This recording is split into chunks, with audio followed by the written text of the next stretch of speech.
Hi, this is Richard from Total Parts Plus. Today we have a Holden Commodore, stock reference number 5886. This shape ran from the 8th of 2006 to the 8th of 2009. It has an LEO 6-cylinder 3.6 litre petrol engine backed by an auto rear-wheel drive transmission. Here we have our LEO 6-cylinder 3.6 litre petrol engine.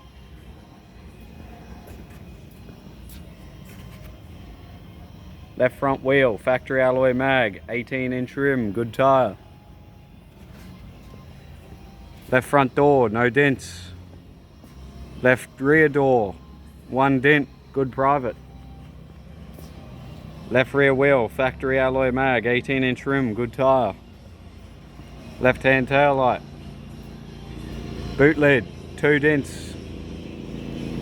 Right hand tail light. Right rear wheel, factory alloy mag, 18-inch rim, good tyre. Right rear door, no dents. Right front door, no dents. Right hand mirror. Right front wheel, factory alloy mag, 18-inch rim, good tyre. Right front door trim.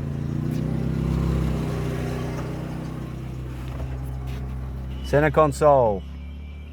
Master window switch, automatic gear shifter, heated AC controls, stereo head unit, interior mirror, left hand sun visor, courtesy light, right hand sun visor, tidy vinyl steering wheel, 3 spokes, audio and cruise buttons.